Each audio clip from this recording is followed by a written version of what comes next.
This is the See Jason podcast. My name is Christine Limonte, and I'm a nephrologist from the University of Washington.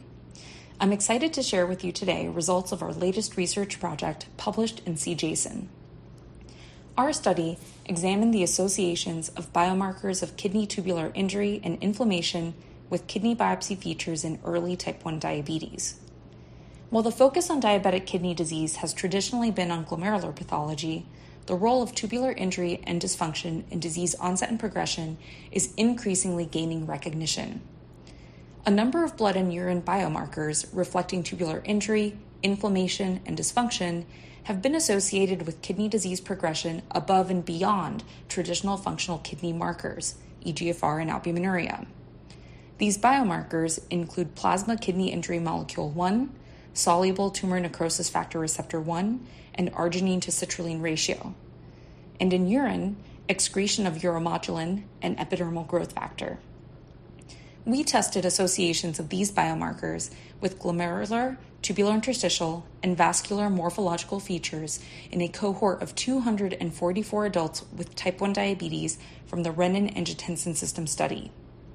The Renin-Angiotensin System study enrolled adults with type 1 diabetes, normal kidney function, and normal blood pressure, and obtained a set of kidney biopsies in this cohort performed 5 years apart.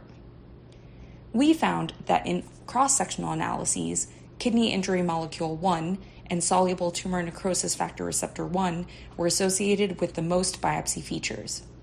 Specifically, higher kidney injury molecule 1 reflecting proximal tubular injury and soluble tumor necrosis factor receptor 1 reflecting inflammation were each associated with greater mesangial expansion, glomerular basement membrane width, interstitial fibrosis, and arteriolar hyalinosis.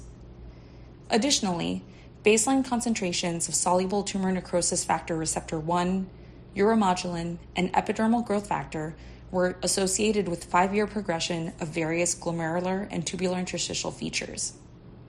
Overall, our results suggest that tubular injury occurs early in diabetic kidney disease. Tubular biomarkers may help identify subclinical diabetic kidney disease and may potentially facilitate early diagnosis and treatment. This podcast is copyrighted by the American Society of Nephrology. All rights reserved. All content in this podcast is for informational purposes only and is not intended to be medical advice. This podcast should not be used in a medical emergency or for the diagnosis or treatment of any medical condition. Please consult your doctor or other qualified healthcare professional if you have any questions about any medical condition or before taking any drug, changing your diet, or commencing or discontinuing any course of treatment. Thank you for listening to this podcast from the American Society of Nephrology.